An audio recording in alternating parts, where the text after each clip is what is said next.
Hello there, in this video we're going to build our radio button component, so let's go.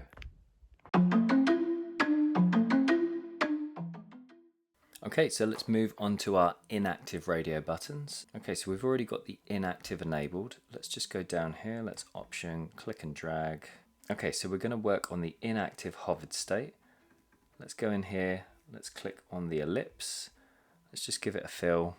I'm just going to give it a fill of, I think it's Sapphire 50. Let me just double check here. So, is it Sapphire 50?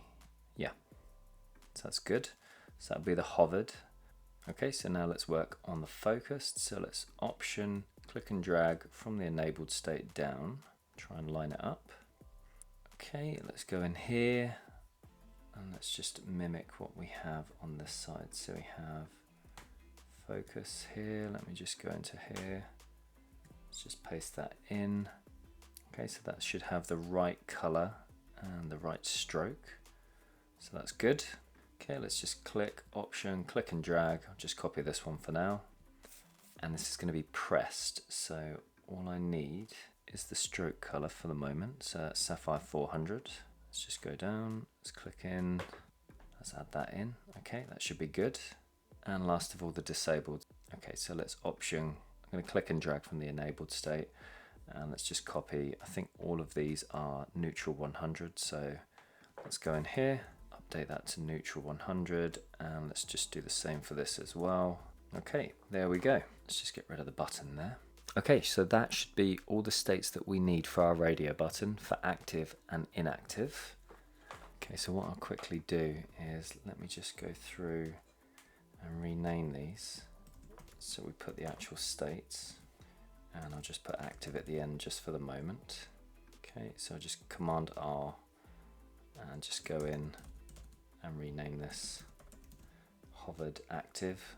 And I'll just speed up this part of the video and rename the rest of these. Okay, that should be good. That should be done. Okay, let's go in here. Let's select all these elements. Go up here to create component options and create multiple components and then combine as variants. And let's just rename this to radio. And I'm just going to rename this property to states. Okay, let me just grab this.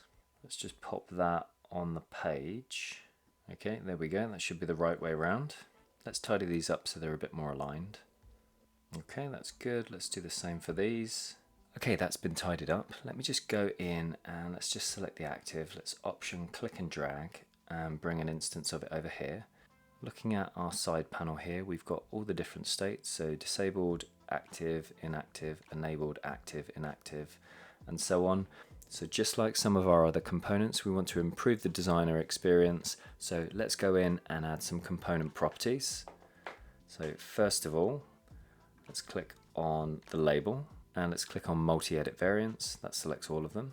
Let's click here, apply variable property, and let's click on the plus. So we'll give it a name of label and a value of label. I think that's fine for now. Let's create that property. So yeah, if we click on our example here, we can now go in on the side panel and adjust the text. So that's good. Okay, what I'm going to do now is select the component, go up here to properties, click on the plus, I'm going to add a variant. And we'll call this active and we'll put this as a default of on. So we click on that property. So now I want to go into the inactive states. I've selected them all. I want to go into where it says active on the property we've just created. Instead of on, I want to change that to off. I'm going to click on enter. So now when we go here to our radio button, if we want the radio button to be active, we can have it selected. Or if we don't want it active, we can deselect it. So what we need to do now is go back into the states drop down and just tidy this up a little bit more. And let's see, so we can go in and simplify this further and get rid of active and inactive at the end of these different states. So I'm just going to speed up this part of the video and make those adjustments. Okay, now I've made those changes, I'm just going to select the component here at this level and I'm going to go into states, click on edit properties, and I just want to reorder these so they're in the correct order. Okay, that should be good. Let me click off. Let's go to our example here.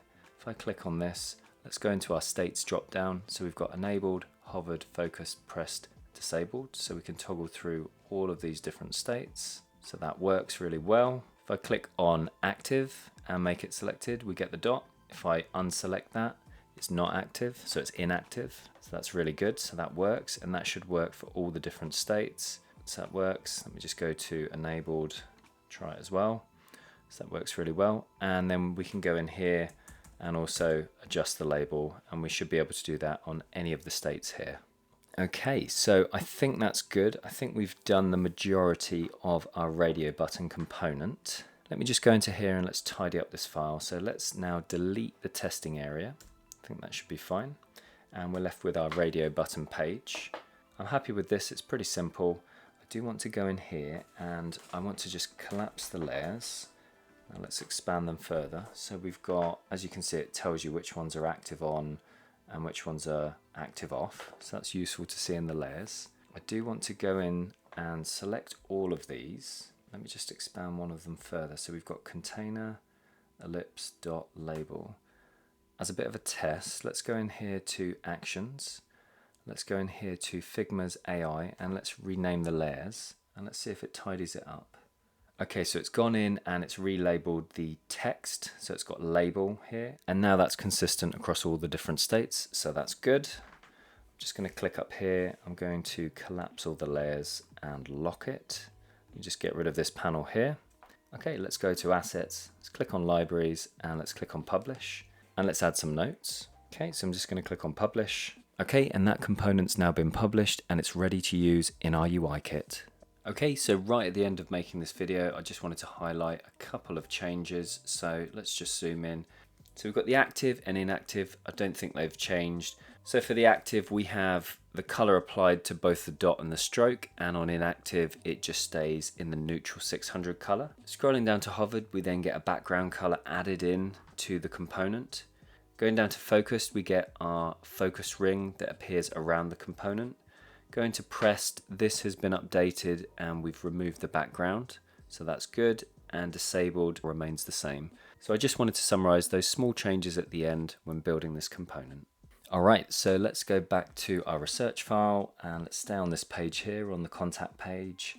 Let's just scroll down. So we've just done our radio buttons.